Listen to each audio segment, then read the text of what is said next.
मिट्टी से जुड़ी मेहनत, खेतों में बीतता जीवन।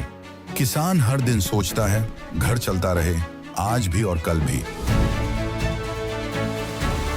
मौसम बदलते हैं, फसलें बदलती हैं, खेती के साथ साथ घर की जिम्मेदारियां भी चलती रहती हैं। भविष्य की इन्हीं जिम्मेदारियों को पूरा करती है एनपीएस, जो किसानों के कल को नया भरोसा और पेंशन की पक्की गारंटी देती है। एनपीएस भारत सरकार के अंतर्गत पीएफआरडीए के द्वारा एक विनियमित योजना है जो किसानों के लिए बुढ़ापे में पेंशन सुनिश्चित करती है।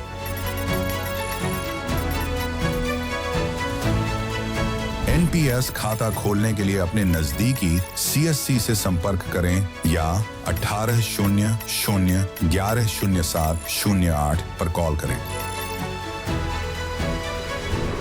पेंशन की पक्की गारंटी के लिए एनपीएस जरूरी है।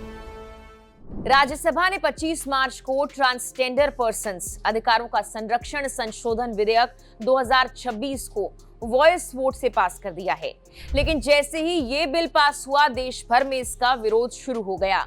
क्वेयर समुदाय, LGBTQI+ अधिकारों के लिए काम करने वाले संगठन और विपक्षी नेता सभी इस बिल के खिलाफ आवाज उठा रहे हैं। आखिर इस बिल में ऐसा क्या है जिसने इतना बड़ा विवाद खड़ा कर दिया? इस वीडियो में हम आपको पूरी कहानी आसान और साफ तरीके से समझाएंगे, खासकर ये कि इस बिल में आखिर बदला क्या गया है। सबसे पहले टाइमलाइन समझ लेते हैं। 13 मार्च को ये बिल लोकसभा में पेश किया गया। इसके बाद देश भर में प्रदर्शन, जनसुनवाई और प्रेस कॉन्फ्रेंस के जरिए विरोध शुरू हो गया। इसके बावजूद 24 मार्च को ये बिल लोकसभा से पास हो गया और 25 मार्च को राज्यसभा से भी मंजूरी मिल गई। अब ये कानून बनने से पहले राष्ट्रपति के पास जाएगा। इस दौरान विरोध भी बड़े स्तर पर हुआ। 60,000 से ज्यादा ईमेल सांसदों को भेजे गए और 40,000 लोगों ने इस बिल के खिलाफ साइन भी किए हैं। अब सबसे जरूरी सवाल, इस बिल में ऐसा क्या है? इस संशोधन का सबसे बड़ा बदलाव है जेंडर की पहचान यानी जेंडर आइडेंटिटी को लेकर। साल 2019 के कानून में किसी भी व्यक्ति को अपनी जेंडर पहचान खुद तय करने का अधिकार था, जिसे सेल्फ आइडेंटिफिकेशन कहा जाता है, लेकिन 2026 के इस नए संशोधन में इस अधिकार को हटा दिया गया है। अब अगर कोई व्यक्ति खुद को ट्रांसजेंडर के रूप में पहचान दिलाना चाहता है तो उसे पहले मेडिकल सर्टिफिकेट लेना होगा।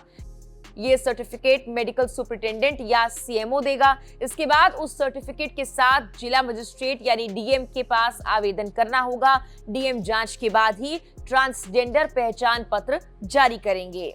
यानी पहले जहां व्यक्ति खुद अपनी पहचान तय कर सकता था, अब वहां सरकारी और मेडिकल प्रक्रिया से गुजरना जरूरी कर दिया गया है।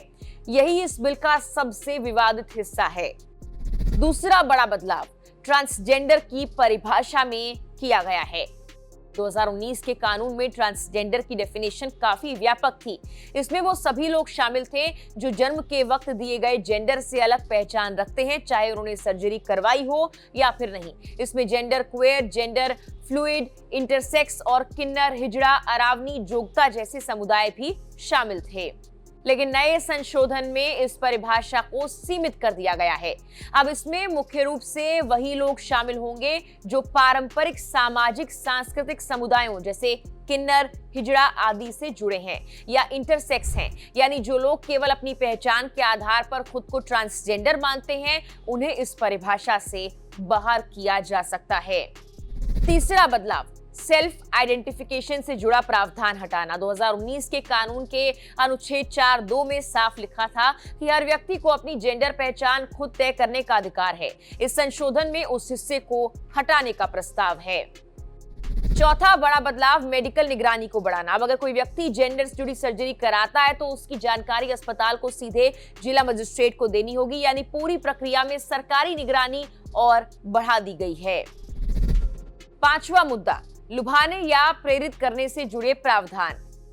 बिल में ऐसे प्रावधान हैं जिनमें अगर कोई व्यक्ति किसी को ट्रांसजेंडर पहचान अपनाने के लिए प्रेरित करता है तो उस पर कार्रवाई हो सकती है। एक्टिविस्ट का कहना है कि ये शब्द बहुत अस्पष्ट है और इनका गलत इस्तेमाल भी हो सकता है। छठा, सरकार का दावा और वजह। सरकार का कहना है कि साल 2019 के कानून में दी गई परिभाषा अस्पष्ट थी, जिससे असली जरूरतमंद लोगों तक मदद पहुंचाना मुश्किल हो रहा था। उनका यह भी कहना है कि कुछ मामलों में लोगों को जबरन ट्रांसजेंडर पहचान अपनाने के लिए मजबूर किया जाता है ताकि उनका आर्थिक शोषण किया जा सके, जैसे भीख मांगने के लिए। इसीलिए सरकार का ये तर्क है कि ये संशोधन सिस्टम को साफ करने के लिए जरूरी है। अब आते हैं विरोध पर। प्रदर्शन कर रहे लोगों का कहना है कि ये बिल भेदभावपूर्ण है और ये ट्रांसजेंडर लोगों से उनका सबसे बुनियादी अधिकार, अपनी पहचान खुद तय करने का हक छीनता है। वो इसे साल 2014 के सुप्रीम कोर्ट के नालसा फैसले के खिलाफ बता रहे हैं, जिसमें कोर्ट ने साफ कहा था कि जेंडर पहचान व्यक्ति का अधिकार है। एक्टिविस्ट ग्रेस बानू ने कहा, अजनबी लोग हमारे शरीर की जांच करें, हमसे हमारी पहचान का सबूत मांगे, ये हमारी प्राइवेसी और गरिमा के खिलाफ है। ट्रांसमैन और सोशल वर्कर समर शर्मा का कहना है कि मेडिकल बोर्ड की प्रक्रिया लोगों की गरिमा को ठेस पहुंचाती है और उनकी पहचान पर नजर रखने जैसा माहौल बनाती है, जिससे मानसिक स्वास्थ्य पर भी असर पड़ता है। विपक्षी नेताओं ने भी इस बिल का विरोध किया है। मनोज कुमार झा ने कहा कि ये बिल कूड़ेदान में फेंकने लायक है। रेणुका चौधरी ने कहा कि इससे समाज में नफरत और गलतफहमी बढ़ेगी और उन्होंने 15 संशोधन सुझाए, जिसमें मेडिकल बोर्ड हटाने की मांग भी शामिल है। आम आदमी पार्टी के संदीप पाठक ने सवाल उठाया कि जब बाकी लोगों को अपने जेंडर के लिए मेडिकल सर्टिफिकेशन की जरूरत नहीं होती, तो ट्रांसजेंडर लोगों को क्यों देना पड़ रहा है। वहीं कांग्रेस नेता शशि थरूर ने इसे बहुत ही पीछे ले जाने वाला बताया और कहा कि ये बिना किसी सही सलाह के लाया गया है। दूसरी ओर बीजेपी सांसद मेधा कुलकर्णी ने इस बिल का समर्थन करते हुए कहा कि ये असली और नकली ट्रांसजेंडर लोगों में फर्क करने के लिए जरूरी है। उन्होंने दावा किया कुछ लोग गलत तरीके से इस पहचान का इस्तेमाल कर रहे हैं और इस पर चर्चा होनी चाहिए। लेकिन एक्टिविस्ट का कहना है कि इस तरह के बयान पूरे समुदाय को शक के घेरे में खड़ा करते हैं और उन्हें अपराधी की तरह पेश करते हैं। तो कुल मिलाकर ये बिल एक बहुत बड़ी बहस खड़ी करता है। क्या पहचान तय करने का अधिकार व्यक्ति के पास होना चाहिए या फिर सरकार के पास? अब ये बिल राष्ट्रपति की मंजूरी का इंतजार कर रहा है, लेकिन जिस तरह से विरोध बढ़ रहा है, ये साफ है ये मुद्दा आने वाले समय में और बड़ा होने वाला है। इस पर आपकी राय क्या है? कमेंट बॉक्स में हमें जरूर बताएं। फिलहाल के लिए इस वीडियो में इतना ही।